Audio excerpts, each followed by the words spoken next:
Good evening, everyone. Good evening, everyone. How are you guys doing tonight?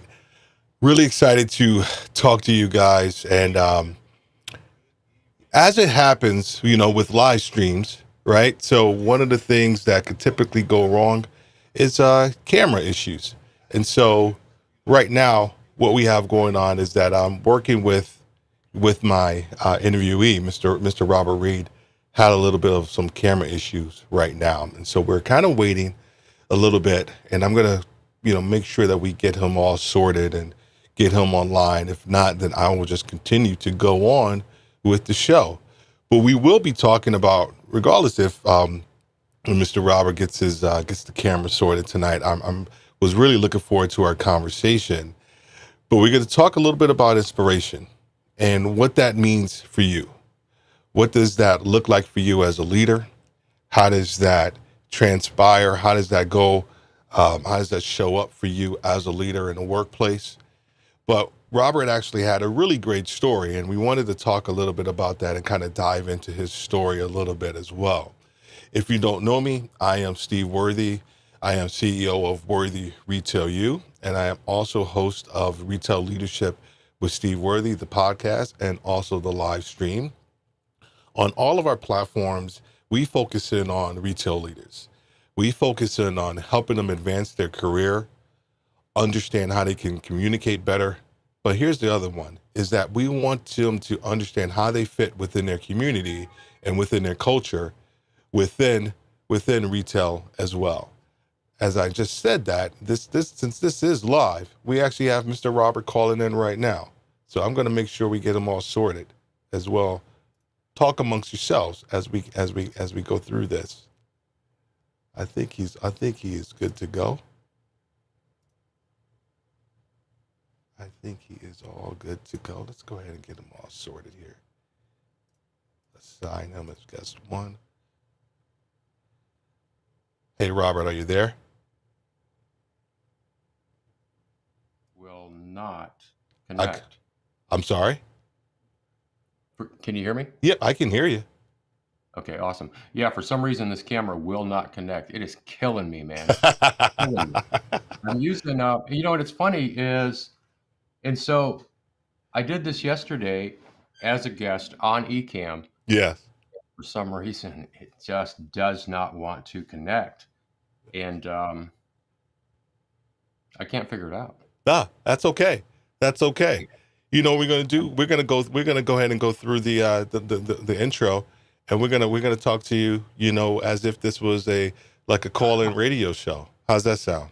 There you go. All right, we're gonna keep rolling with the punches, man. We're gonna keep rolling with the punches. So before we get to Robert, I do want this is Mr. Robert Reed, who we're gonna talk to tonight. But before we continue to connect with Robert, I do want to talk to you a little bit about some of the things that we actually have going on from an event standpoint, whether it's a live stream or otherwise. Next week, we actually have Mr. Paul Norfor, and we are going to learn next week how to fail. Paul is a Londoner, and I got to tell you, I connected with Paul several months ago.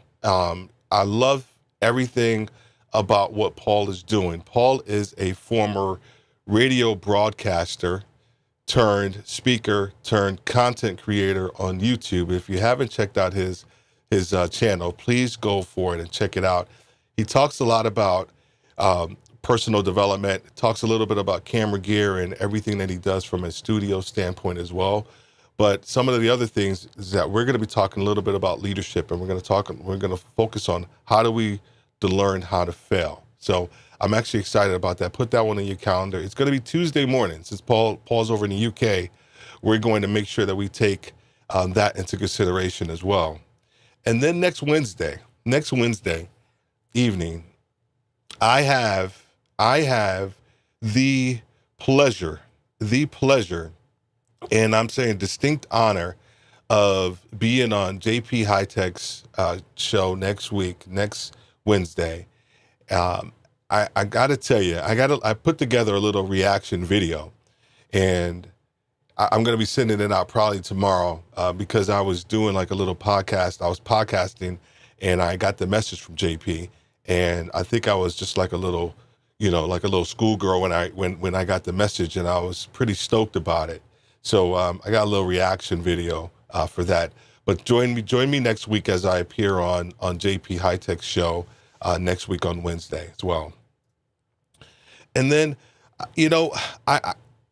I did a presentation years ago on some of the best leaders that are they're thieves, right?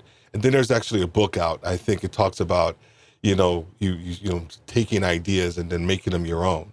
So this community takeover is not my idea. And what I mean by that is I'm part of the eCam community. I was a lurker in the eCam community for about 3 or 4 months before I actually dove in and actually started to become some measure of a content creator and trying to do this live stream thing.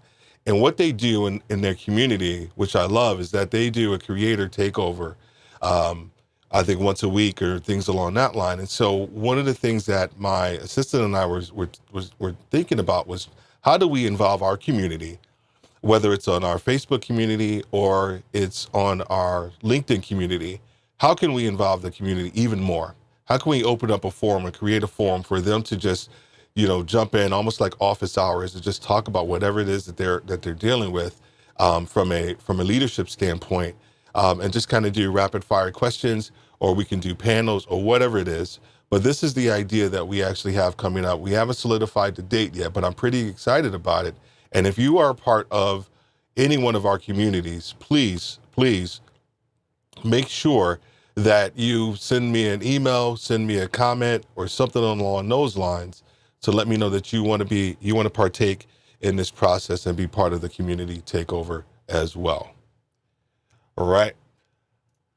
So one of the things that we have going on, and I appreciate everybody who's watching. If you're watching on YouTube, thank you so much. Make sure you hit that subscribe button, hit that bell so that you can get all of our videos without delay. We have a whole bunch of things in the coffer from a video standpoint, content creation, that I'm actually pretty excited about. So just make sure that you hit that subscribe button as well. Share it with anybody that you know as well. I appreciate that. Let me make sure I got my Stream Deck working properly here. Also, we are streaming live to LinkedIn as well. Hello, LinkedIn crew.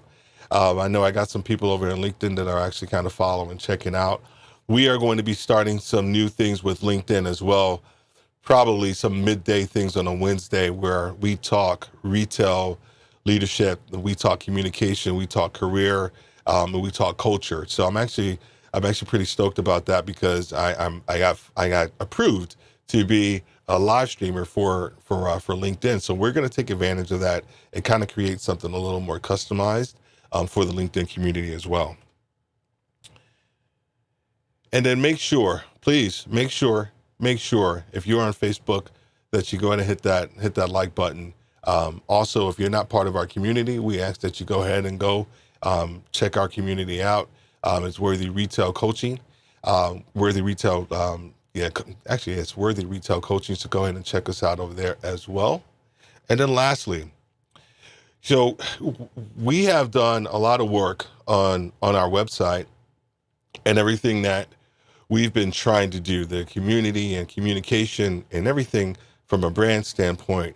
But more importantly, we actually had to look at the people that we were serving and make sure that, our website and our content and everything that we put out was focused in on retail leadership, but also making sure that we're focusing in on their development as well. So if you go into our website, worthyretailu.com, you can go check our website out. We have a whole bunch of great things, but I wanted to kind of put this one in particular, and this is our article and resources. So every week we post a brand new article. We talk about different topics. We talk about competencies. We talk about what's important now, and I love that topic.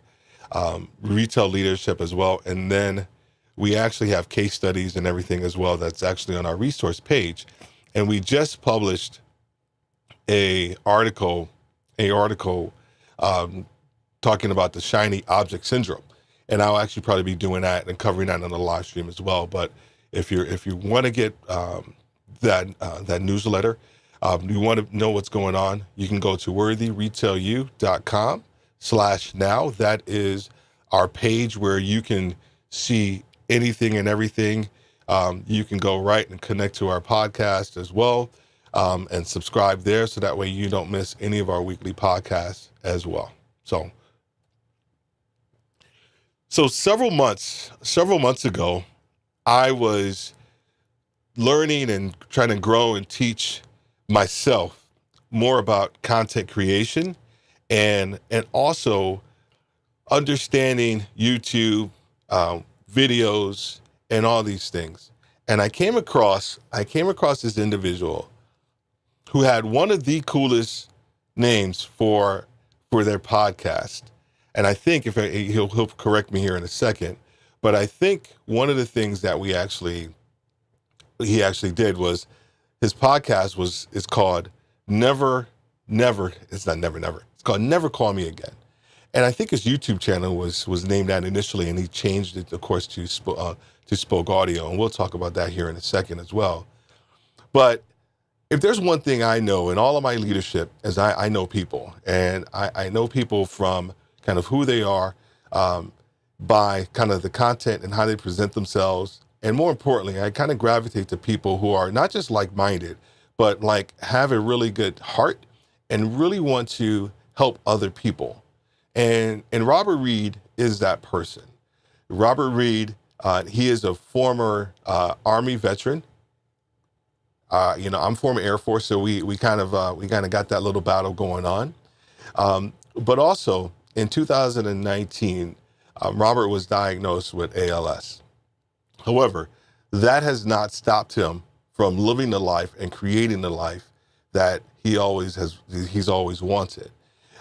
And we're going to talk a little bit about inspiration, but not in that same context. And here's the other thing.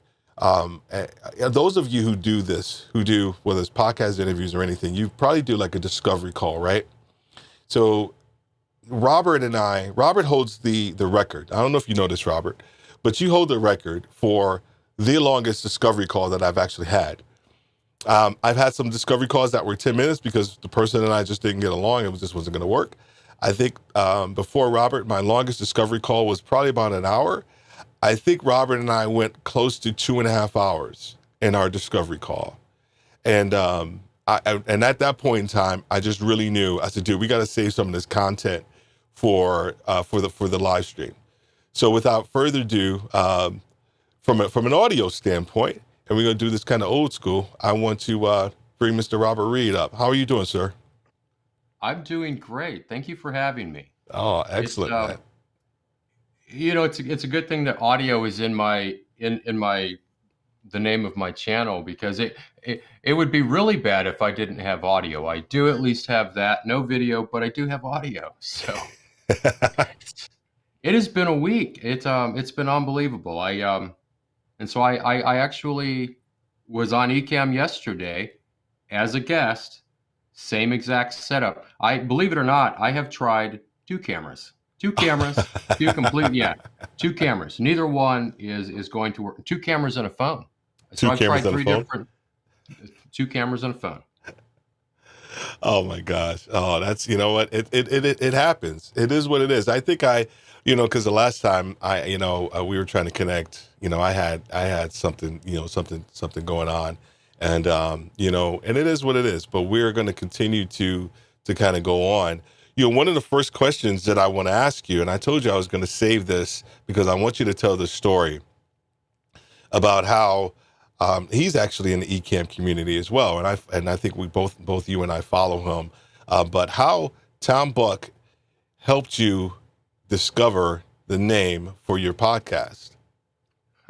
It is a funny story, and so I decided out of nowhere, like everyone else, that everybody in the world has a podcast except for me, and so since everyone else is doing it, and I'm in the process of losing the ability to speak, and that is the most important thing about having a podcast is being able to speak. I thought, you know what? Let's go ahead and do it. Let's start a podcast. And so what I did was I went on YouTube and looked up podcasts, everything you could possibly need to know about how to start a podcast, how to share it to Apple, absolutely everything. I knew how to edit audio before I got any of the equipment. And so I was ready to go. And I ordered all the equipment. Hmm. I was watching it in the mail, and it was about 2 days out from arriving at the house, and it was put up or shut up time. And it was going to be an interview style podcast. And it turned out I was sitting there thinking, I was actually sitting here in my studio waiting on the equipment thinking, man, I'm so ready. I'm just pumped and I'm ready. It turns out I had no name for the podcast, and I Right. freaked out and I thought, what am I going to do? And so I'm racking my mind trying to figure out what I'm going to do. Well, I had ordered the Rodecaster Pro and decided that I was going to just go ahead and watch some videos, make sure that I had everything down to know how to operate it when it arrived. And I went to Tom Buck's channel. I was a subscriber at the time. And so I went to his channel and I watched one of the videos. He has a video about using the Bluetooth phone to interview guests remotely. In the opening segment of that video, he calls a friend and the friend says, "Never call me again." And I thought, that's hilarious. And so I thought about it for a while and I thought it's an awesome name for a podcast, but does it make any sense at all to what I'm doing? And I thought the more I thought about it, I thought, at some point I will run out of friends to interview, and it didn't Right. take long.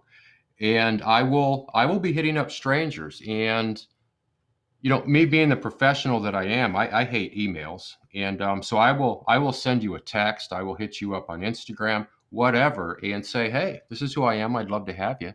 And to this day, I've only had one person say no. And they weren't anybody really all that big. But so what happened is I thought, you know what?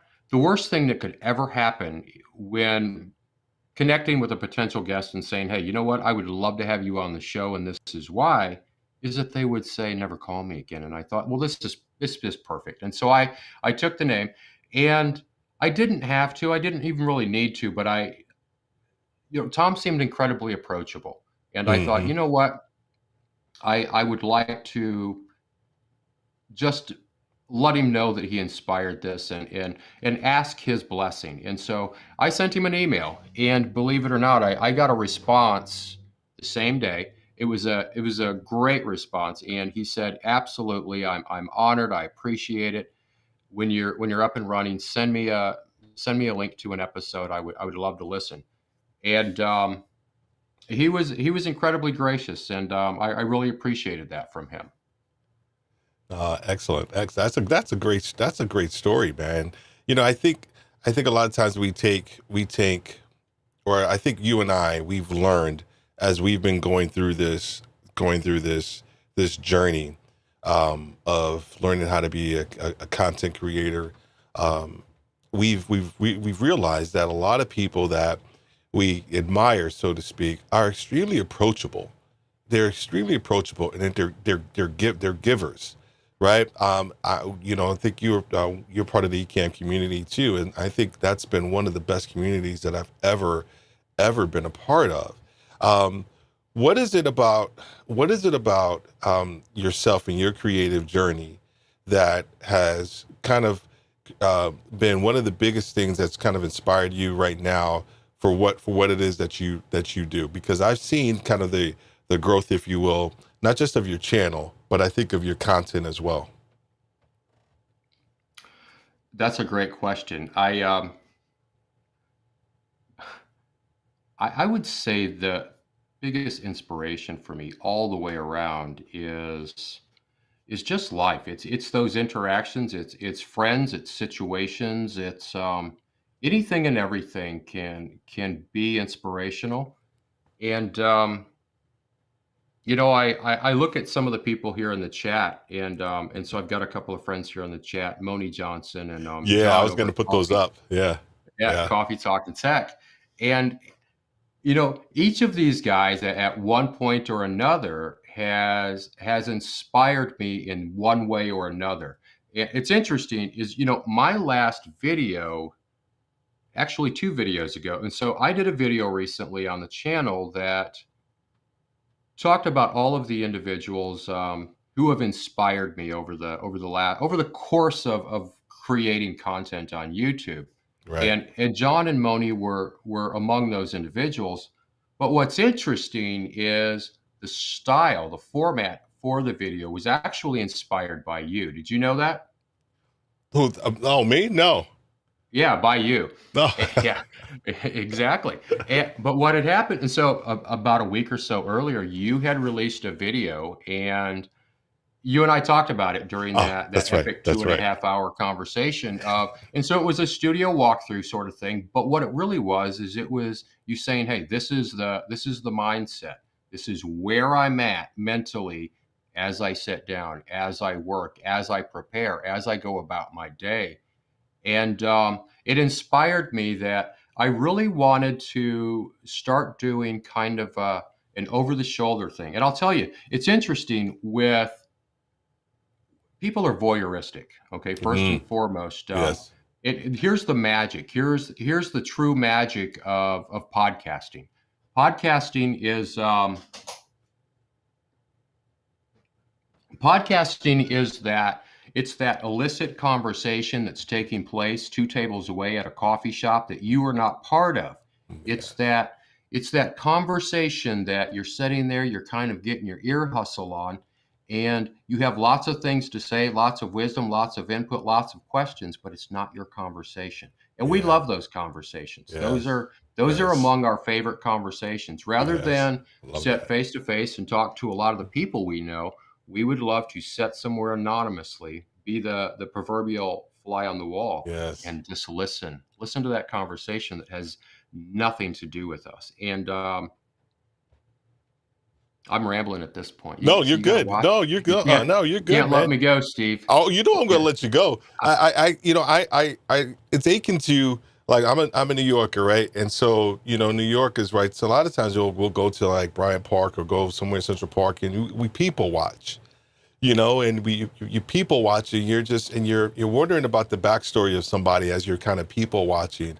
I think when I think about podcasting and content creating, I think for me, and we'll get into inspiration here in a second as well as folks, but I just want to kind of set the tone for a little bit since we're both kind of creators, or I'm in a process of becoming, if you will, trying to become one. But I am too. yeah, but I think I like what you said, because when you start talking about podcasting and creating content, part of it is your own like inspiration and your thought process, but the other part of it is that you do have to take into consideration your audience and those people that you want to view your content. And I'm going to talk a little bit later about niching down here in a little bit. But how do you make sure, or do you make that as a conscious effort and decision when you're creating your content? Do you take the potential audience into play, and how much of a role does that play in the content that you create? That's another really good question, and it actually really applies to what I've recently done. And so I recently changed the complete vibe, the complete format of my channel. And so the last 3 videos, that's the content that I'm releasing from here out. And so I initially started the channel, I think September of 2020. I put a slideshow type of thing up and walked away from the channel. I had no intention of being a YouTube content creator at the time. I was just proud of something I'd done and wanted to put it somewhere. And so there it was. And I finally decided, hey, you know what? Let's try it. Let's see what happens. And I started posting short video clips of early podcast episodes. And like most podcast episodes, it doesn't do well. I This format that you're doing right here, where it's a live stream and we can interact with the people in the bring them into the conversation. I think is exactly the way. If you're going to live stream, if you're going to podcast on YouTube, I think it should be a live stream. Hmm. And so from there, the podcast clips weren't doing anything. And so I started doing audio and audio equipment because I love microphones. I love audio equipment as Oh much yeah. as Oh the yeah. next We both person. do. Right. And I thought, you know what? A lot of people really enjoy this, and so let's do that. I did that for a while, and it was okay. And I got 150 subscribers out of that, and thought, actually it was around 100. I got around 100 subscribers out of that content, and I decided midstream to completely change up what I was doing on YouTube. And one of the thoughts that entered my mind was, am I going to lose these 100 subscribers because Mm, I'm no longer making content for mm, them? yeah. And Yeah. I thought, yeah, you know what? I possibly will. And so I lost quite a few of them. I've lost around 20 or 30 subscribers over like a 3 or 4 month period. But with my last 3 videos alone, I think I've gotten like 178 subscribers from 3 videos. And so what that tells me is I'm making content that those 178 people want to see. It also tells me that, and so here's the thing with my content. The person that looks for a microphone is the person who is a musician, is potentially going to, use it for Zoom calls. They're going to use it for a podcast. They're going to use it for YouTube. These are potentially the people that will use a microphone. Hmm. How many Hmm. people, Steve? When was the last time? So, for instance, one of my subscribers today or yesterday asked if I would make a video, and this is an old subscriber, which is interesting. And so he subscribed for the old content, but he asked me in line, and so he watched my last video, and he said, "Hey, would you make a video about stress and anxiety?" And so I've already scripted it, and that's going to be one of my upcoming videos very soon. And Steve, when was the last time you suffered from stress or anxiety? Did you Uh, have you ever been anxious? yeah. Yeah. Like Every an hour ago. Everybody in the world, every single person in the world at one point or another has experienced that. And so, but guess what? Maybe 5, 6, 7 years old, maybe one of us has suffered from anxiety or been stressed out or whatever. But at 5, 6 years old, at 10 years old, at 15 years old, at 20 years old, were you looking for a microphone? Yeah. No. Exactly. And so the stuff that I'm putting out there today, we all need some positivity. We all need to be uplifted sometimes. We all need to be inspired. We all need to know that we inspire. We all need to know that, the thing is this. If you're on YouTube, if you're putting videos on YouTube, if you're doing a podcast, if you're creating in any way, the basis of all of that is that you're showing your work. And so that's what we're doing. We're showing our work. And kind of who started me on this little odyssey Oh is, yeah. and I, so I I know what you're talking about. I a few months ago I going on about my business, making microphone videos, and I was approached by a couple of content creators saying that they thought it was high time that I talked about my disability, that people know that. And I still don't know why.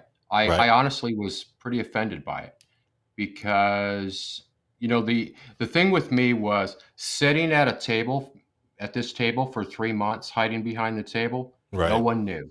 This was me separating myself from the fact that I'm dying, and you yourself didn't know that I was disabled until I made that Inspire Me video, that very first one. Correct. When I made that video and I posted it, um, John at Coffee Talk and Tech said that he said, "Yo, you left so much on the table. I wanted more, more." And I thought, you know what? I will give you more. And so this is what I'm doing on the channel. I am going to spend the entire next year unpacking that one video. And so Mm, there will be other videos along the way. I've actually got a collaborate. I've got a couple upcoming collaboration videos. I'm going to do one with just regular content creators on YouTube about early mistakes on YouTube. The second one is going to be specific to the same question with streamers. And so for the streamers version, I've got John from Coffee Talk and Tech. I've got my friend Connor, and I'm actually looking for another streamer right now. Maybe Moni Johnson here will start a live stream, and I can bring him in. So yeah, did that answer your question? I tend Yeah, to ramble. no, that's it. I think well, I also think, one of the things that you and I we spoke about, because you did put out that video about who inspires you, and as I mentioned in the intro, about you being diagnosed with ALS, and you were talking to me, and you were saying that, well, I don't know if I really like the fact that people feel like I inspire them just because I'm in a wheelchair. Could you kind of elaborate a little bit on that conversation that we had? Because I know we went down several like amazing rabbit holes when we did the discovery call, but I really just want to kind of get that surface level kind of understanding of why you felt that that since you were in a wheelchair, that was going to inspire people to do X, Y, and Z. I can, and so that actually brings to mind another video that I'm about to release. The thumbnail for it's going to be great, and so it will say porn in large letters and inspiration in very small letters, almost unreadable. And so I want to address inspiration porn on the channel, and so that's kind of the response to your question. And so inspiration porn is it's the portrayal of people with disabilities as inspirational solely or in part on the basis of their disability. It's often, images, videos, memes of disabled people used to motivate able-bodied people, suggesting that if a disabled person can accomplish something, then surely an able-bodied person could. And the idea. Here's the thing. Let's be honest. I have a couple of podcasts and a YouTube channel. Why is that a big deal? You know what? You have a podcast and a YouTube channel. My friend Moni, my friend John. I see Walter Strong III is in the house, and so all these guys they all have YouTube channels, and that in and of itself doesn't make any of us all that inspiring, all that great, all that amazing. We are a group of peers. We're a group of people that just took that leap, took that step and said, hey, you know what? Today's the day that I create. And I think that in and of itself is inspirational. But the idea that I'm inspirational without even having started. So the minute I told people, hey, you know what? I'm gonna start a podcast. And so the two common questions, or the two common questions I got when I told people, hey, I'm starting a podcast. The first question was, oh, is it going to be about ALS? Yeah, you know what it is, because that's the only thing interesting about me is that's it. That's it. The other question, and so when I was going to start a YouTube channel and people found out, oh, is it about your wheelchair? Is it about how you transfer on and off the toilet? Or what's it it's going to be about disability? No, it's why is that all I have to offer? Correct. So Correct. the contradiction here is this: when someone sees me out and about in public, and so we were out in Chicago this last weekend, and we had a great time. Thank you for asking. Yeah, And I was going to. I'm messing with you, and so I had people grabbing doors and helping me, and I was hurt twice in the same day with someone getting in my way helping me, and the reality is, are they going to hold the door for you? Are they? If I was standing there, they'd cut me off and walk through the door. Or, if I was holding it for them, they probably wouldn't even say thank you or excuse me. They just buzz on through. And the idea is that if you're disabled, you are less than. and it's an ableism concept. It's very sneaky and cunning.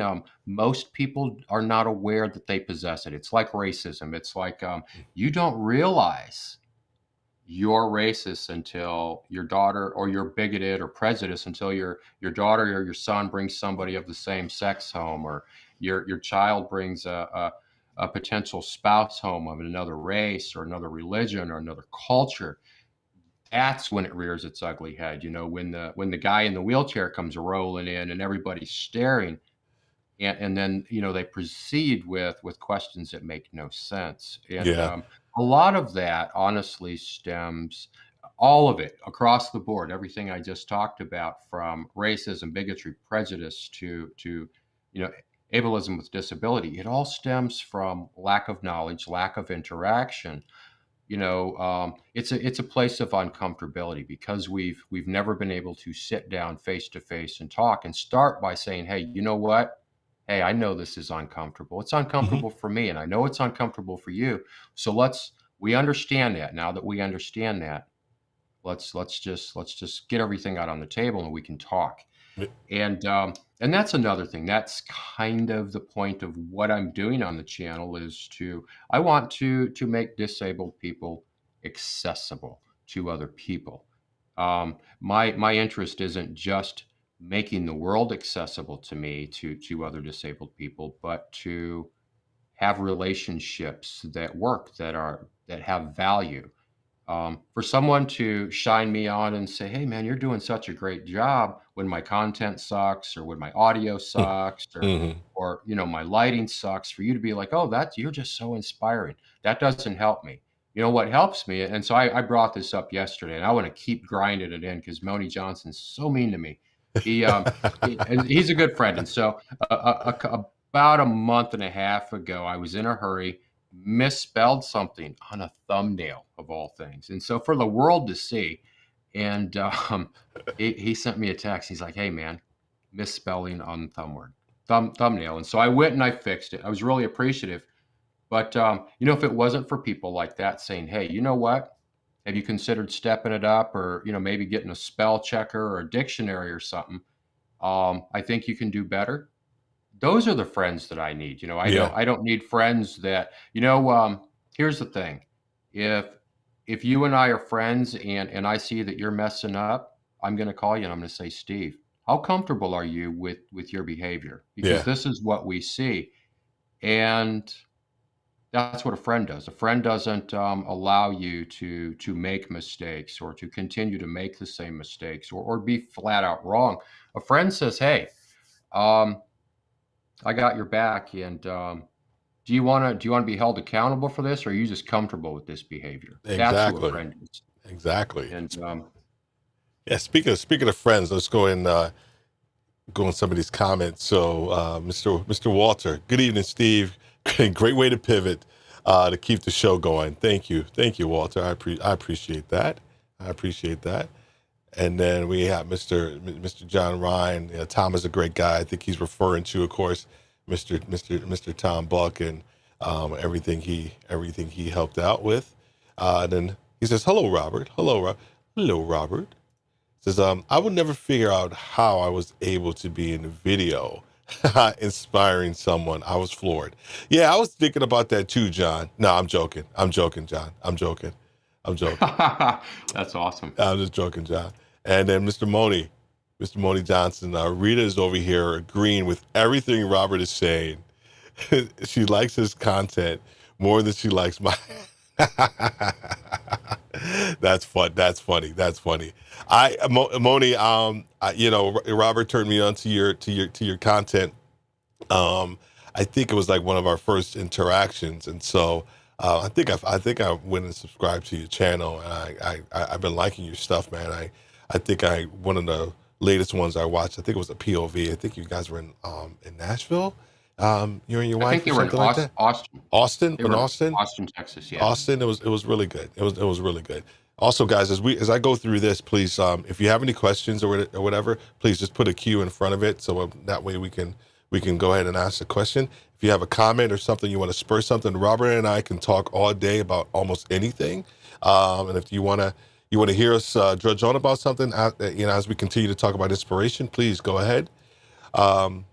Walter Strong, great testimony, Robert. Agreed. Turning your crisis into seeds of opportunity. Turning your crisis into seeds of opportunity. This is Mr. Coffee Talk and Tech. I don't know. It's hard as hell though. Being a YouTuber, we are driven. We are learners. I would agree with that. What are your thoughts about John's comment right there?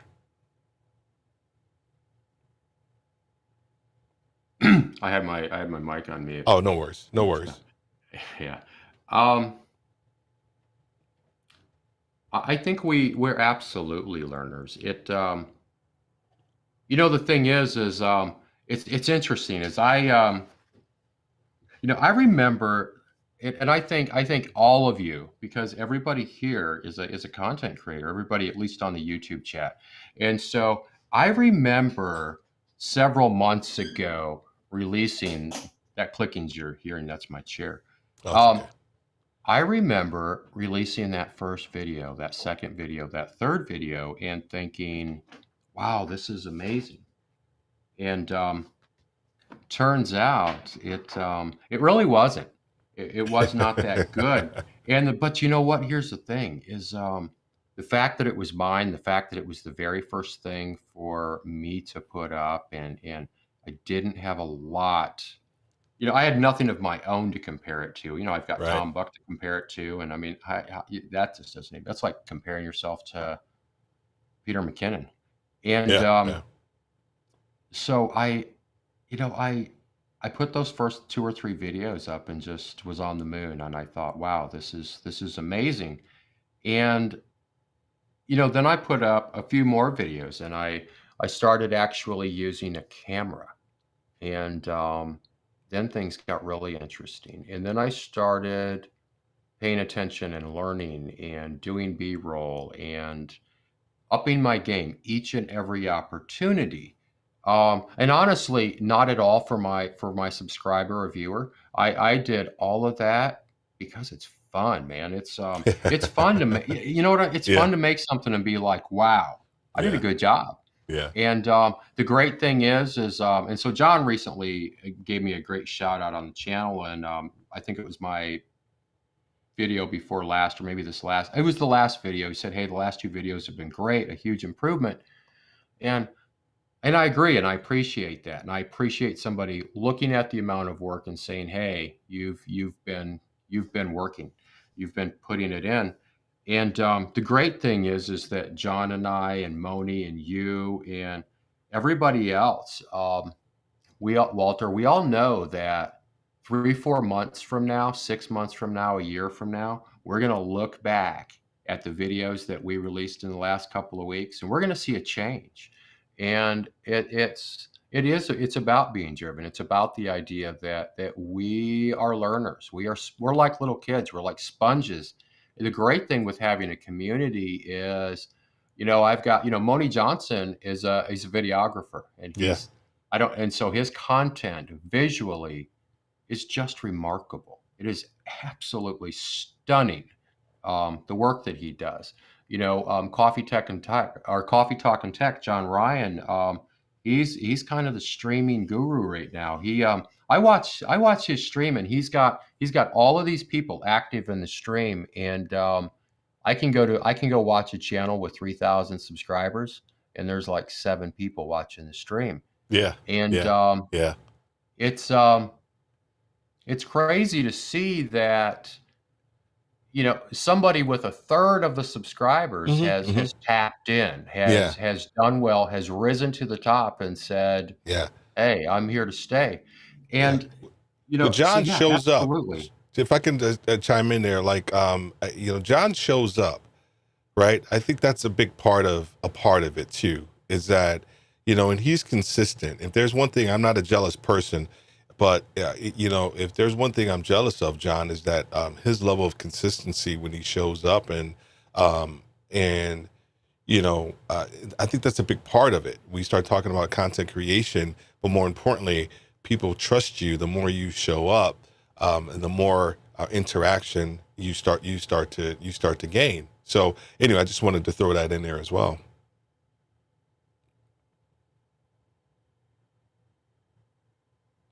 Are we going to have an uncomfortable? You didn't ask me a question, and so I are we going didn't. to have I an didn't. I uncomfortable didn't. silence? I You're so used to me hogging the light, man, that you're like, I yeah, just I spin know. him up and let him go. Yeah, I did. I did. I did. I did. Well, I'll go back to the go back to the chats here, this to the comments, and John says people lack social skills, and not experiencing other cultures. 100% agree with that.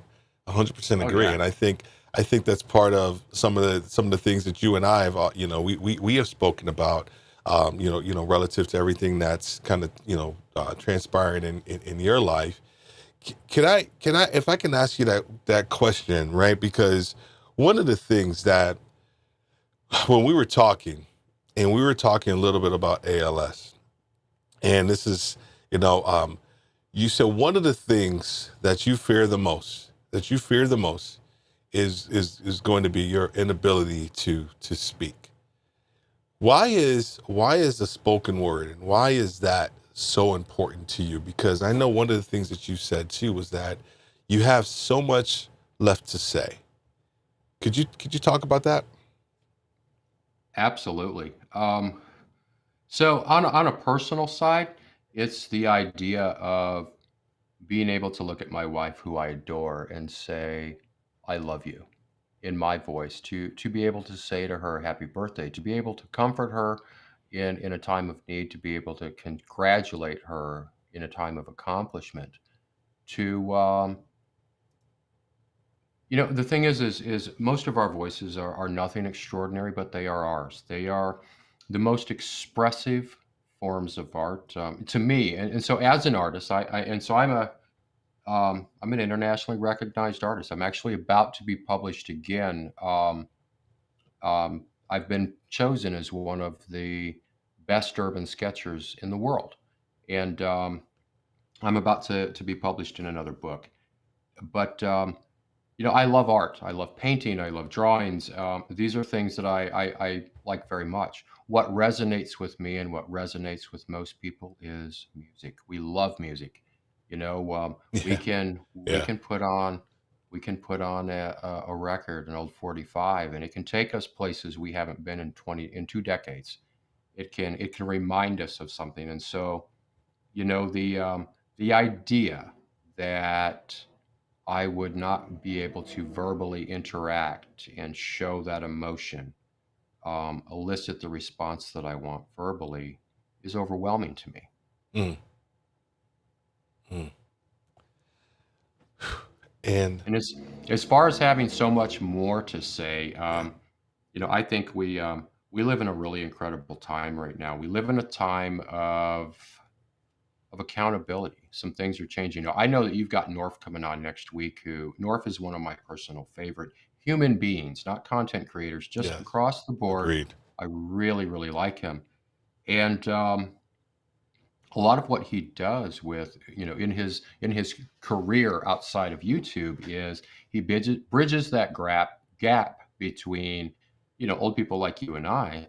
Oh, and John's old too. Yeah, he Walter, is. you're right there with us. Yeah, he is. Um, Moni's gaining, but what he He's coming up. does, yeah, he's creeping up on us. And so what North does is he bridges that gap between this younger generation and people our ages. And so this younger generation, the younger generation will show up at your place of business, resume in hand, and one of the first things that they want to discuss with you is what their pronouns are, how they will be addressed, Mm, that they will be acknowledged, that they will be respected, and they will be accepted for who they are, whether you like it or not. And that's my favorite thing about them. I love the idea that, I could be non-binary, I could be transgender, I could be black, I could be disabled, I could be Jewish, I could be anyone. And I think it is absolutely my right as any of those minorities to say, "Hey, I am a human being, and this is how I will be treated, and this is how I will be addressed." And we're living in a time of accountability where that's happening, hmm hmm where people are standing up and saying, "Hey, no offense. I don't mean no harm. but I'm a human being, and this is how I will be received. And you got to love that. You got to respect that. Yeah. Yeah. I think there's been, I mean, not even just thinking about last year, and, with everything that kind of transpired or whatever, but if I think about your statement about so much more to say, I think part of the creative process too, even though we have our audience, right, that we want to gear our content to, one of the things that you have that is a lot different than anything else. One of the things when I was starting my podcast, I had my podcast coach and we were talking, and he was like, "Steve, you realize like this is yours." And I was like, "What? Yeah, I get it." He said, "No, dude, this is like yours. Like you can talk about whatever it is that you want to talk about. You can create whatever it is that you want to create." And just think about the different platforms that we have right now. And so we start talking about, we have so much more to say.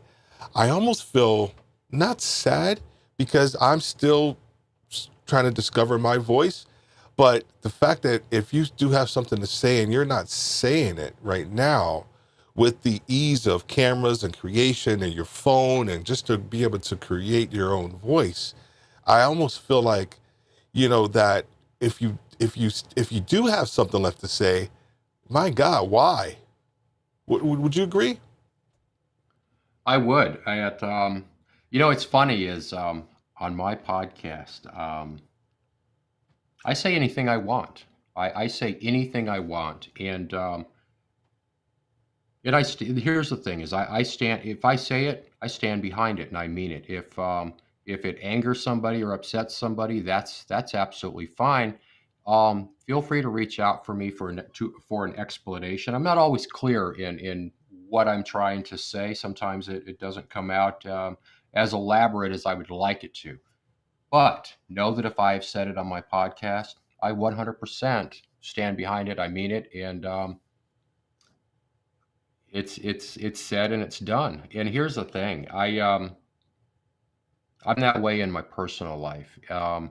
One of the things, and I'll tell you, there's a secret to interview style podcasts, and it's first and foremost you build trust. Yeah. And so what I do, I had a guest several months ago. I went so far as to find out the intersection of the street he grew up on, the names of his children, his nickname at 15 years old, um, the graffiti painting crew in Chicago that he ran with. I Right. did an extensive background check on him, and I found out all this information, and I used that information to endear myself to him. Right. And so what happens is, I know a lot of people use websites like matchmaker.fm, which, Yeah. Yeah. Yeah. I'm gonna tell you. Here's the thing: if you are if you have an interview style podcast, if you are an interviewer, that's the worst mistake you can make. If you are a conversationalist, it's the best decision you can make. It's like shooting fish in a barrel. They're right there lining up waiting to be on your show. And um, I had a guy on the show that has been on literally 50 other podcasts. And so 50 podcasts in, your own mother's tired of hearing your story. Not even she's listening. So you have to be a Yeah. conversationalist at this point. You have to build a rapport. You have to build a trust with this individual, because what's going to happen when that happens is you end up doing a pre-call of 2.5 hours talking about your kids, talking about everything under the sun. And what happens is you become friends before you ever sit down to push record, to do Exactly. any of the work that will be shown or heard from, by the world. And I will tell you this, though. One of the things I found with starting a podcast and conversation is, initially I was ill prepared. I had absolutely no idea what I was doing, and it showed. And what would happen is, if I got nervous, or if the guest wasn't responding, Hmm. I just start talking about myself. and that's a horrible thing to Yeah. do. And luckily, no one had to point any of my mistakes out to me. Here's the thing. Um, people always, they love to say, and North and I talked about this. People love to say, "Oh, I'm my own worst critic." And I am not. People a lot of times I'll say something and they're like, "Oh, you're so self-deprecating." I am not self-deprecating. I will tell you, I honestly, I'm fairly egotistical. I think I'm one of the most amazing people in the world. I'm pretty pleased with myself overall. I'm serious. And but here's the thing. I'm also incredibly objective. I look at my own work. I look at the things I say, the things I do. I look at my behavior. I look at the things I create, and I'm objective with them. Is this good? Would I, if I was looking for a podcast, is this the one? Is this the conversation I would listen to? Is this the video I would watch? Is this the painting that I would buy? And if that's not the case, it doesn't necessarily make the grade. It doesn't necessarily go out there for the world. Sometimes it does. Sometimes you kind of gotta put something out. And the thing is, you have to be objective. You have to be willing to look at who you are in life as a person, as a worker, as a creator, as a friend, as a father, husband, wife, whatever, and say, Am I fulfilling this role? Am I doing my part? Am I doing my best? Am I interested in learning? Am I interested in being better at who I am or what I do?" Yeah. And if the answer is no, then you don't need to be doing it. Agreed. Can we talk a little bit about that incident, the situation that you had? You Yeah. posted something on Instagram, and it was about an interview that didn't go so well, or an interviewee that probably wasn't happy with the work or the end results, and how you felt not compelled, but you felt that you wanted to share what happened, and it wasn't to call anybody out because you didn't bring out any names or anything along that lines. But I thought it was interesting, and I thought it was not not so much like heroic. It was a never call me again type of thing to do. I don't know if that makes sense to you or not, It but does. it fit who you are, who you are, and your persona, and kind of what you stand for, and also what you want others to realize that you stand for. Could you talk a little bit about that situation? Absolutely. And it's funny. It was one of those rare moments of professionalism from me. I pride myself in, I think my profession, when you and I first talked and you sent me the most amazingly well designed, written, formatted emails. And I chuckled every time I opened one and read it because I thought, man, you know, does he even know who I am? Because I seriously, I am absolutely the guy that will hit you up on social media and be like, "Hey, this is who I am." And the Yes, very first thing people say, they're freaked out by the name. The name it's marketing genius. You it's see the hundred name "Never percent, Call Me Again" hundred with a percent. podcast, you absolutely have to listen. And so what happened was this. I found an individual that I was interested in sitting down with, and I contacted this person and said, "Hey, this is who I am. I would love to have you on the show. This is potentially what I think would benefit. This is why I think it would benefit you to share this experience with me, and what I think you could bring to my listener." We decided that absolutely they were a fit. We sat down, we had a conversation, and it was um, it was the oddest conversation I've ever had in my life. It was incredibly uncomfortable, and we did an hour and a half pre-conversation before a few days, a week or so before the show, and I was very confident that this was going to be a great episode. So we sat down for the conversation, and of course it was remote. I do everything remotely, and it was an incredibly odd conversation. It was very uncomfortable. It was Hmm. very strained, and in a lot of ways, it just was very, very inappropriate to who I am as a creator, as a podcaster, and I started seeing some behaviors from this individual that indicated there might be some issues that they dealt with internally, Mm, and very possibly some very severe mental health issues. And I thought, hey, you know what?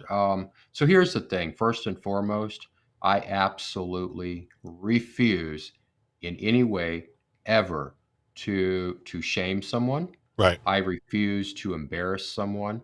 I refuse to be specific or even hint in most cases anything about a guest, a former guest, a future guest, a potential guest, a lost guest.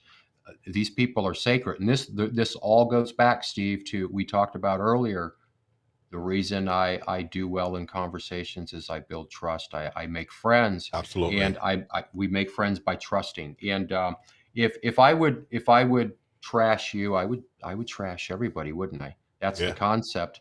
And so what happened was we finished the conversation. I went ahead and it was about an hour long episode potentially. Finished the conversation. I went back and I watched the video and was just incredibly uncomfortable. And so I contacted the person and I said, hey, you know what? I really appreciate the opportunity to have met you and to sit down with you. However, um, there are some things that concern me. Hmm. And I didn't name the things because I didn't want to shame the person even privately, just between them and I. And I said, there are some things that I was very uncomfortable with, and I thought were inappropriate to the show. And so, what I would like to do is let's take a few steps away and take some time, and maybe find a time where we're both comfortable to come back, sit down, have another discussion, Yeah. and then possibly record a new episode and go from there. And the response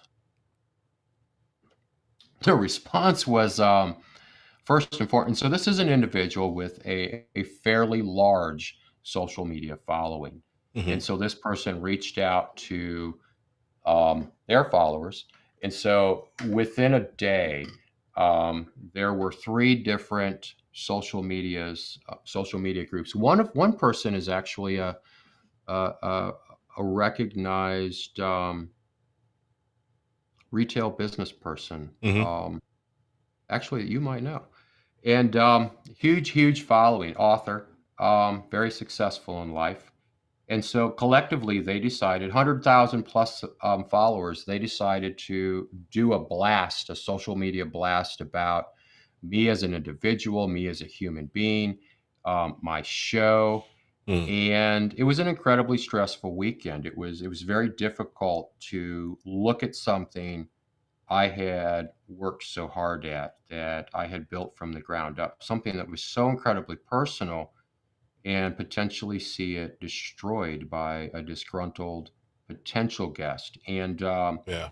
so I kept it completely to myself for the entire weekend. I didn't talk to my family. I didn't tell anybody. I sat and I thought, what am I going to do? How am I going to figure this out?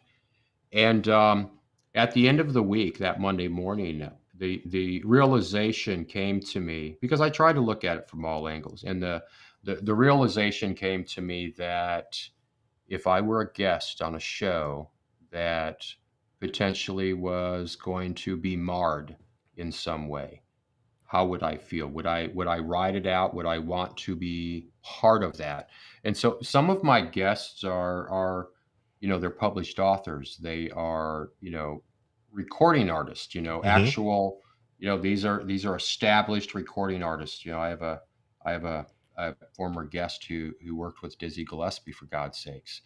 And They stood up for you, he man. They stood up for you they big did, they time. did, and so I posted and I said, "Hey, this is what's happened, and I wanna." And so it was basically a synopsis of what I just told you, and I said, "Hey, Hmm.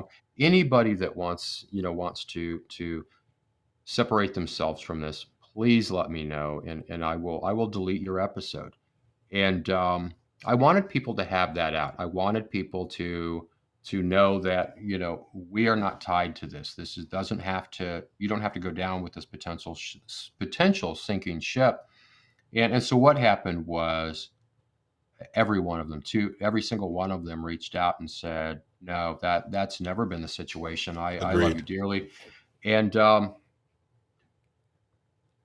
it was absolutely amazing. It was amazing to know that the conversations I had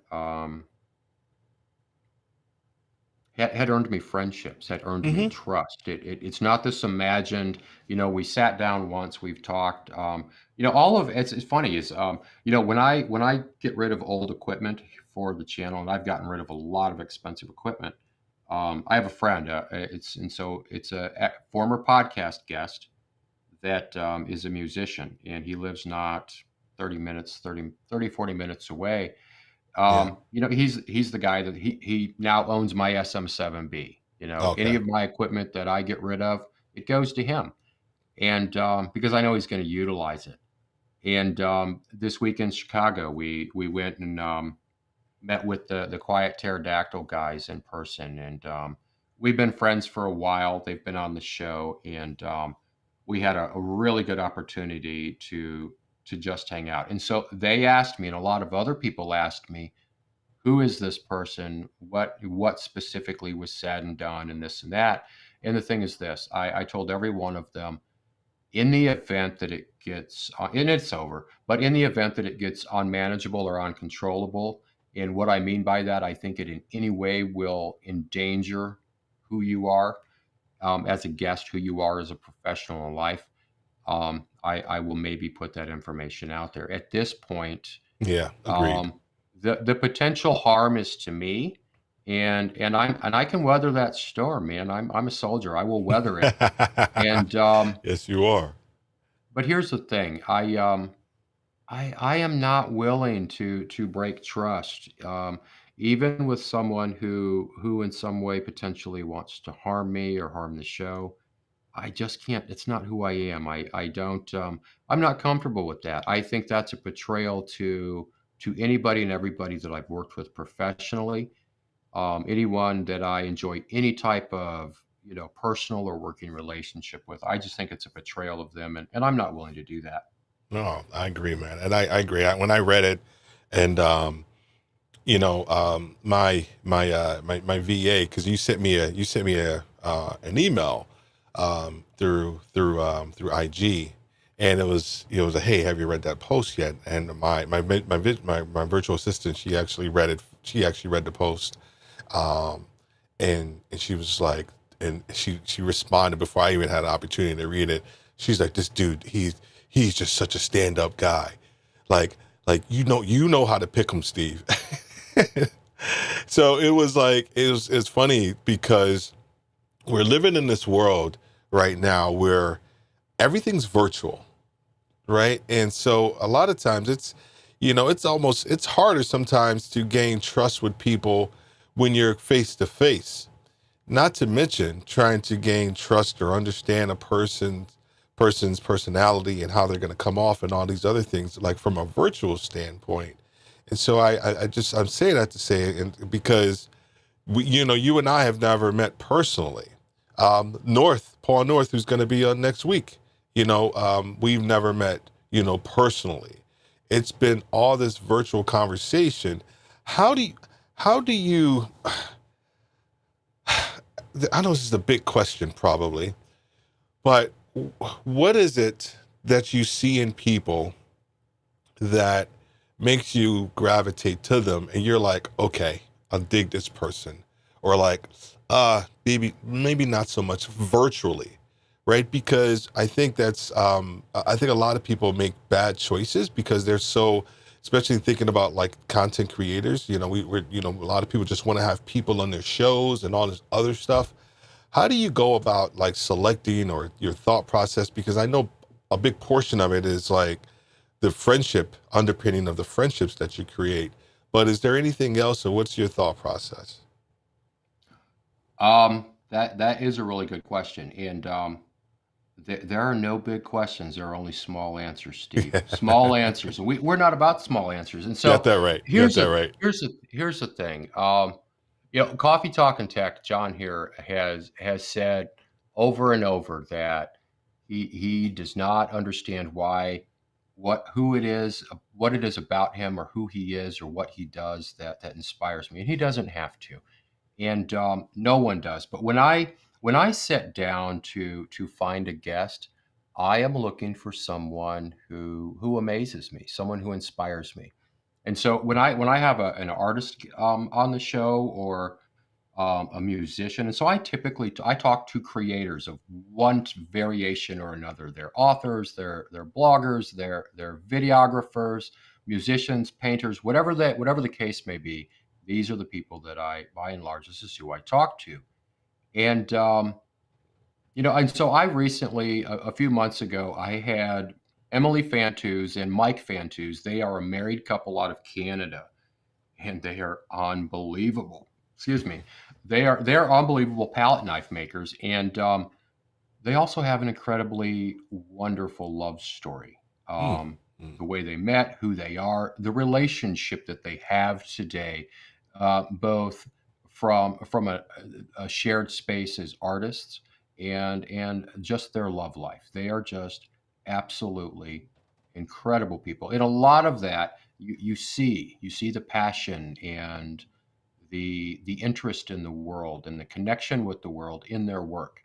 mhm, And mhm. so I was first touched by their work. I was like, wow, they have amazing work. And so, and I also had I had Dr. B was on the show for a while. And this is a guy that when he drops a track on Spotify, 500,000 downloads, man, like in a few days. Wow. Um, yeah, he's a beast. And so he was a signed artist. He was actually this will be interesting to you. He was actually DJ of the year in New York, and he was voted DJ of the year in New York by Funkmaster Flex. Flex. Oh, yeah, you told me. Right, Yeah. right. Yeah, yeah, I And remember. Yeah, and so this is a yeah. guy, but and so he makes music and he plans to continue to make music, but as amazing as he is, it's a hobby for him. He's in medical school. He's becoming a forensic pathologist. Oh, wow. And yeah. And it's really interesting. When I sat down and talked to him, human being to human being, um, here's the thing. Here's the thing. My guests or my listeners, they love that you're an artist. They love that you're a musician, and they can, if they want to listen to your music, they can go to Spotify. If they want Right, to view right. your art, they can go check out your Instagram page. My guests or my listeners want to they look at who you are, they look at your work, they look at what you've created, what you've accomplished. And you and I come from the age of Michael Jordan, and so I think we're probably both huge Jordan fans. Oh, yeah. And as little kids, um, we loved watching Jordan's games. We loved seeing what he could do. More than anything, we wanted to do what he did. And you know, physically, that's probably even at the time was not a possibility for either of us. But the thing Yeah. is what we as kids, what we as adults want to know about those that inspire us and those that we emulate. We want to know that who they are and what they do is accessible. Agreed. Because here's the thing. Um, you and I and John and Moni and Walter, we all have a dream, and whatever that dream is, be it big or small, it's ours. And we want to know that if we work, if we learn, if we strive, it is accessible to us. It's why almost all of us probably subscribe to Peter McKinnon, for instance. We look at his work and we Mhm. think, I want to do that. And Yeah. and the thing is I was talking to Norf and I said, hey, Norf, I said, think about this. Peter being Peter, and we love Peter, no disrespect. Yeah. Peter did the Hyundai commercial this last year, and it Yeah, he was it did. was it was amazing. It was And outstanding. It was outstanding. and so here's the thing. If we would have been asked for 10 or 15 minutes to just watch a commercial, we would have been like, "Oh yeah, it's great. Peter did a wonderful job." Peter took us behind the scenes. Peter Yes. made it personal. Peter connected with us, Yes. and Peter made it accessible. He showed the work. He showed the personality. He showed the passion in his words and his actions and his B-roll. And he told us a story. He took us along for a ride. We were included. We were part of. And we are potentially, every one of us, part of something we will never achieve. Um, Yeah. we will carve out our success. We will reach our goals. Our goals may not be as large as his or as large as whoever's, but it's really important to us to dream and to achieve to our maximum ability. And so, when someone listens to my show and resonates with Servon Campbell, who was on, Servon was, he did some stuff with Hall and Oates. He's worked with some huge people.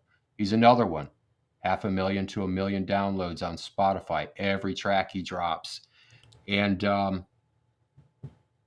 he's incredibly accessible. He will get very personal. We sat down on a personal level a while back and had a really long conversation Hmm. about Bill Cosby and Bill's effect on us as a human being, as children. The impact. Yeah. Oh yeah. We felt betrayed. We felt lied. We felt like our father had done something. You know what I mean? Yeah. And Hmm. and so we had this very deep personal conversation, and we are friends, and we talk periodically. And people love Servan because Servan is willing to come on the show anytime, drop of the hat, and talk about things on a very personal level, make that connection.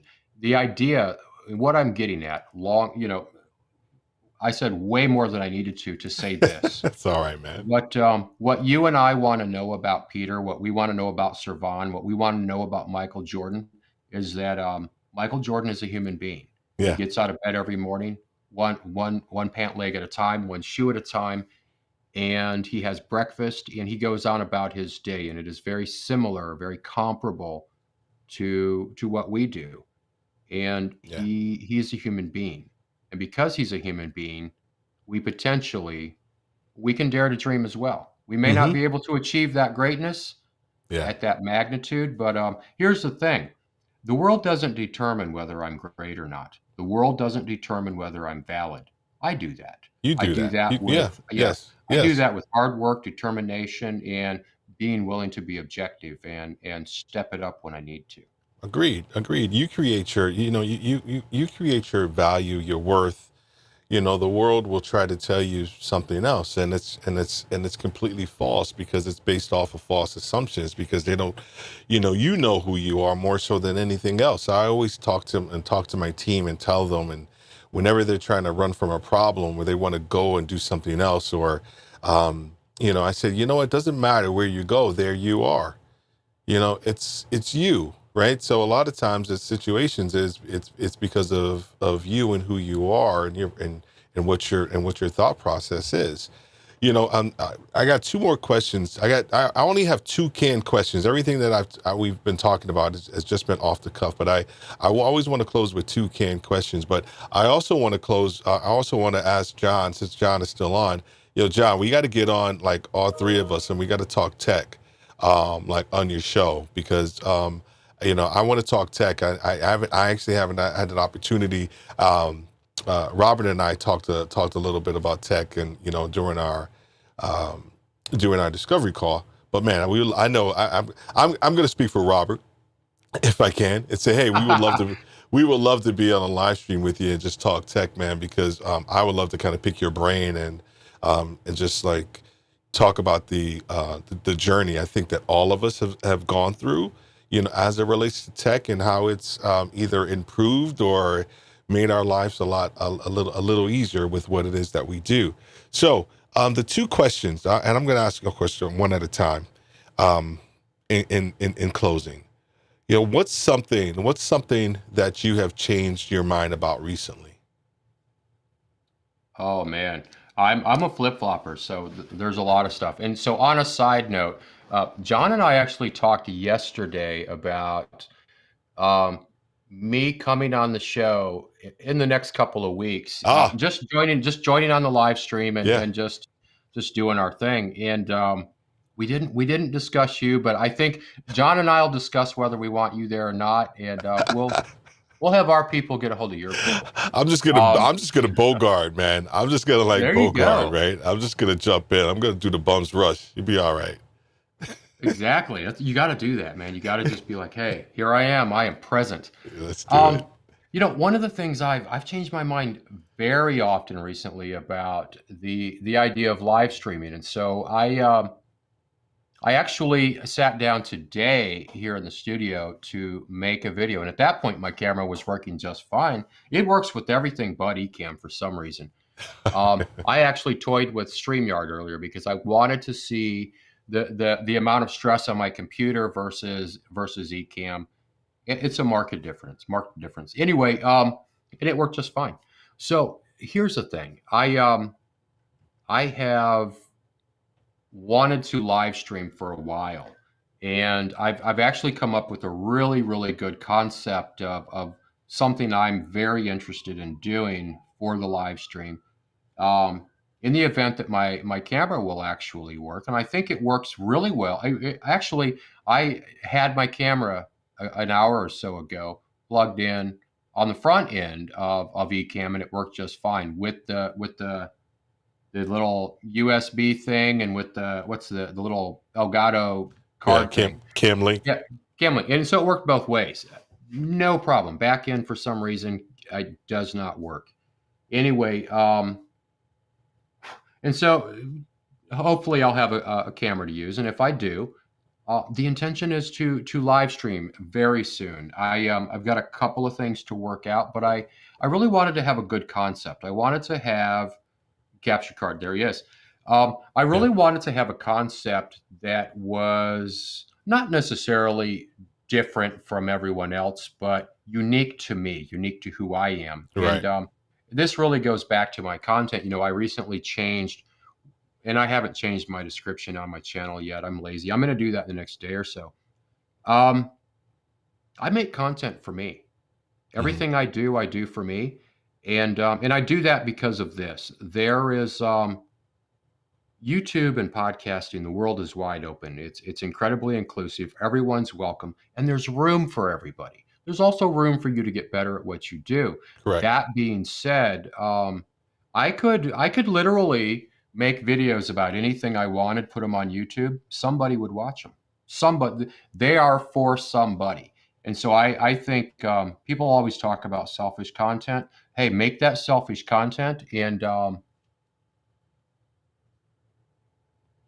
yeah, John saying if it's Chrome you were going through, it takes steps. I had to do it with you, Robert. Yeah, I might need to sit down and talk to him about what went wrong potentially and try to fix it. But yeah, I change my mind about things quite often. Streaming has been the big thing, and we are about ready to start doing it. So it will be called Morning Coffee with SpokeAudio.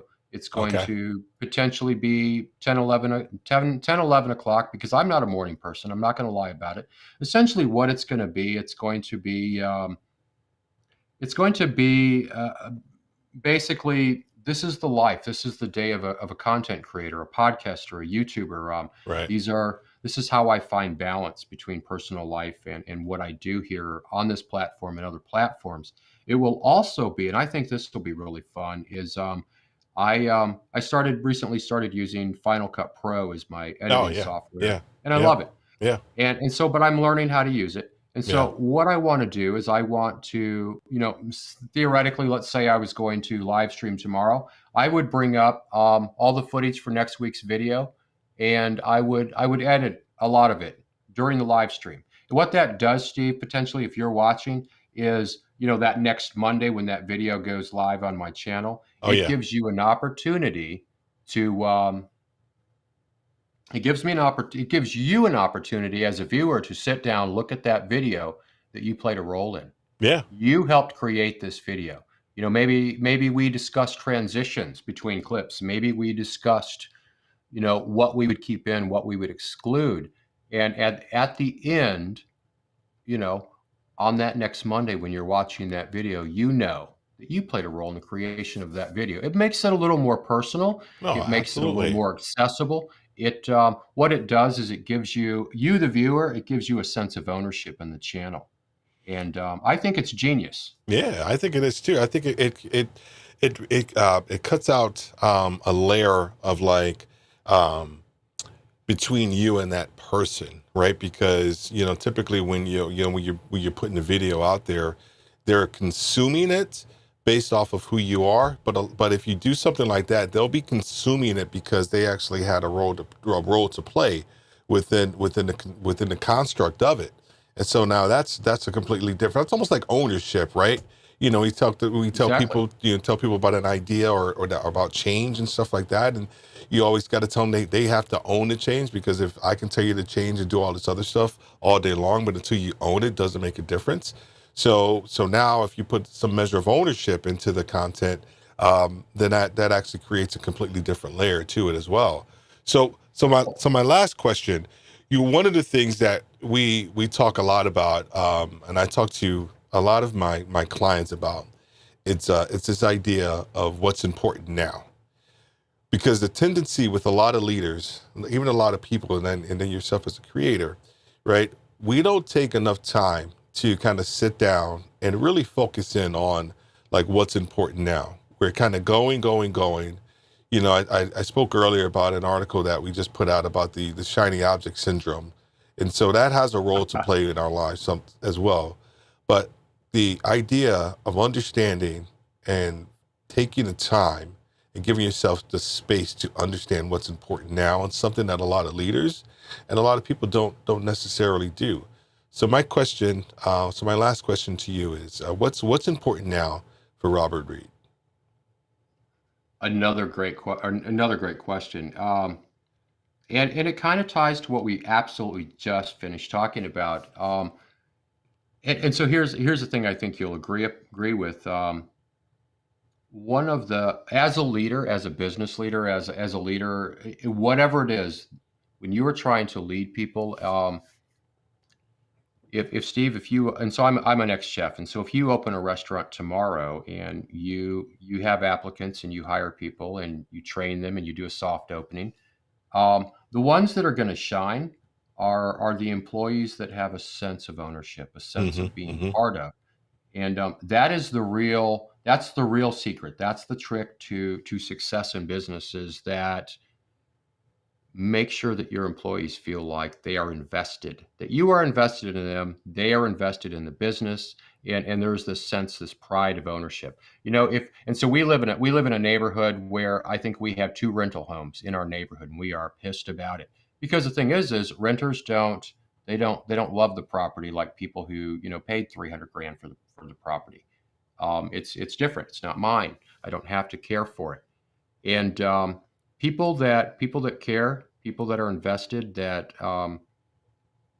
have ownership, they Mm-hmm. take better care. And so here's the thing. To answer your question a little more specifically, I was told inadvertently, in a roundabout way, a comment was made a few months ago, and the comment was, people don't care who you are as a content creator. They want the information, they want whatever. That's what they want. And I'll tell you, for some reason, Mm. it really pissed me off. Yeah. It pissed me off to no degree. And I think to a degree it's right.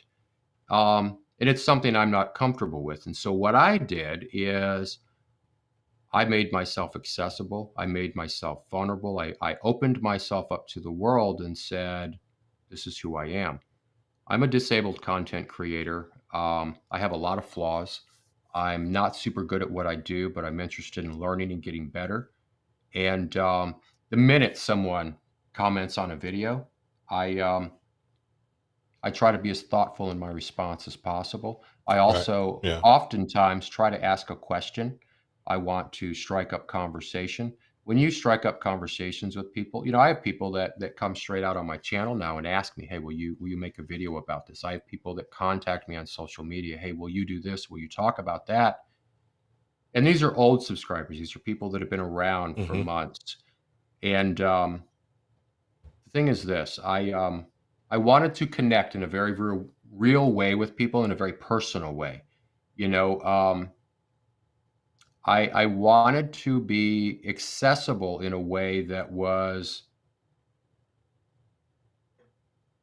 different than what everybody else is doing. I always hear, and so that's the thing is there's so much advice on YouTube. There's so much advice of this is who you must be, what you must do. This is what the algorithm loves, and if you don't do these things, you will never be fabulous.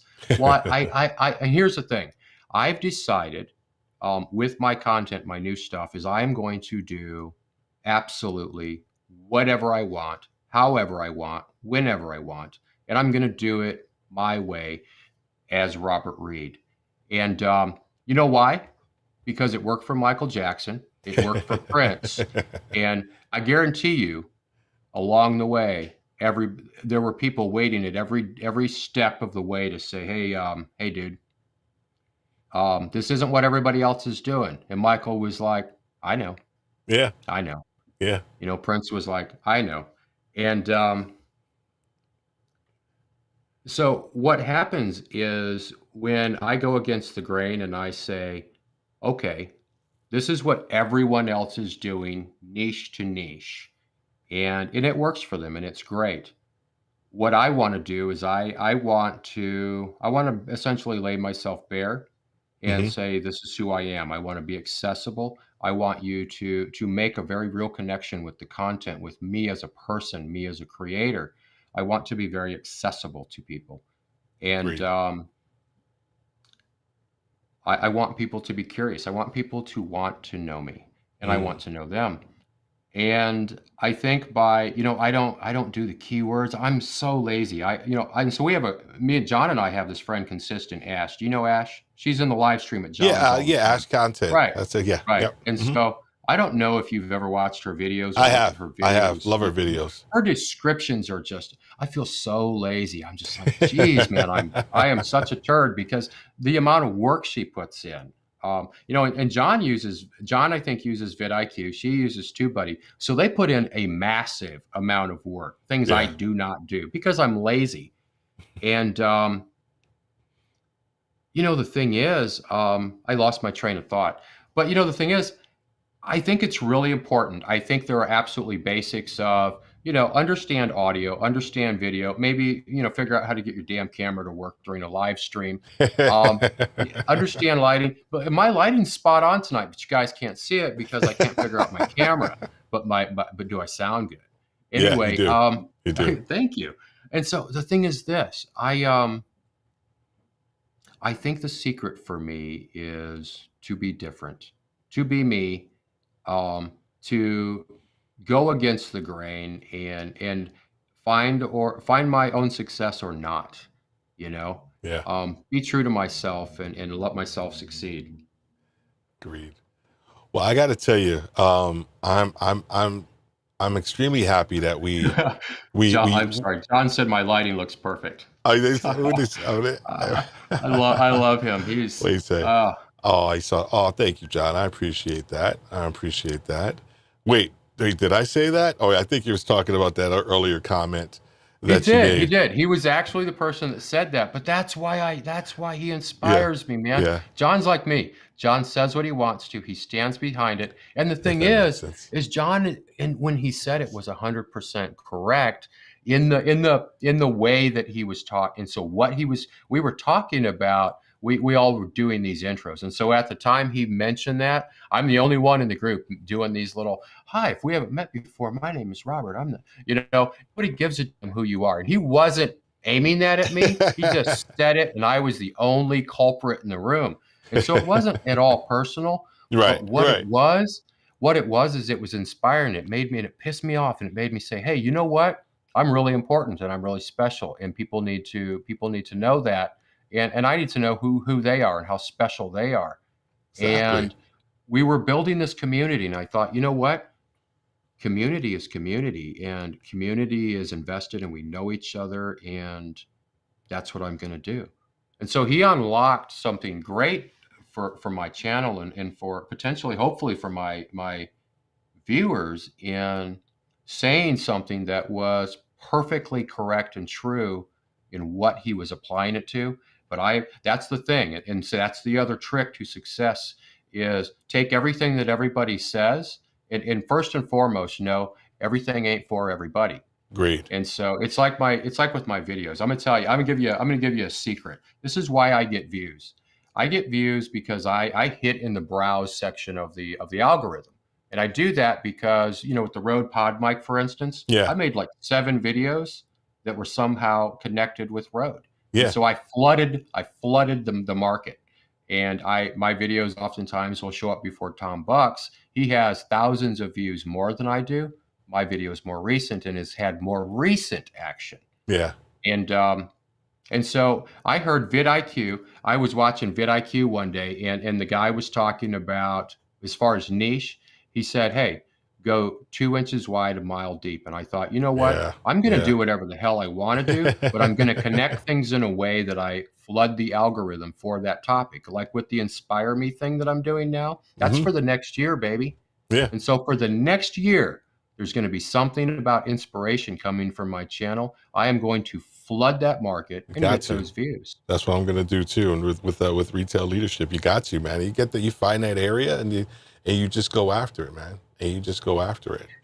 Yeah, if I wasn't lazy and I put in all the work that John and Ash do with descriptions and keywords, and if I did all the things that I should be doing, I wouldn't have to make videos so closely related. I could just get views based on the fact that I had done some work, but I'm lazy. You're not lazy. You're not lazy, man. What's John's? I'm gonna read John's last. I'm not for everybody. We can worry about that stuff. Exactly. Just keep moving forward with our dreams. I completely agree. Robert, man, I'm extremely excited, and I got to have you back. As well, so we can. Do you want video next time? Just a little bit. Okay. Okay. And we gotta. Hey, maybe my lighting will suck next time. It's great now. It's great now. Hold on for a second. I just kicked myself out of my whole thing. Hold on for a second. This is what happens. There we go. Alrighty. I locked my screen for some reason. But yeah, I'm excited, man, that we got the opportunity to connect, and everybody can hear your story and understand a little bit about your thoughts around inspiration and how they can actually look at it completely differently, right? But more importantly, how it could actually impact their lives as well too. So I just want to thank you. So stay on as we close out here. Just want to talk to you behind the scenes a little bit. Am I about to be reprimanded for not having a camera? No, dude, are you silly? You're crazy. You're crazy. Don't you ever show up on my show like that again? Dude, what are you talking about? Come on, man. Before we go, Yes. I really appreciate that these guys showed up tonight. It was I am as absolutely well. amazing. John and Moni have always been incredibly supportive of everyone in their communities, and I appreciate those guys so much. One of the things about both of them is they don't hold punches. They are friends, and they are the ones that will tell you, hey, is that your best? Yeah, And exactly. when someone's willing to step to you and say, hey, I think you could do a little better, it inspires you, and it wakes you up. And so, guys, I appreciate you being here tonight. And I really appreciate the investment that you guys have had in me. And so thank you very much, guys. No, absolutely. And I appreciate you coming on, man. And, I think at the end of the day, both of us, be it in the military, we know that, you got to be resilient, you got to adapt, and you just got to get after it. And that's what we did tonight. If I'll be honest with you, I think I feel more proud about that we just continue to kind of move forward and give people some really good stuff. And, thank you guys and people for showing up and your comments and everything. And as we always say, have a great day and God bless. Hey, dude, are you there? Can you hear me? Yeah. Yeah, I'm here. I had it muted. I mute it because I cough a lot and stuff like that, clear my throat. So I always mute the mic. You doing all right, man?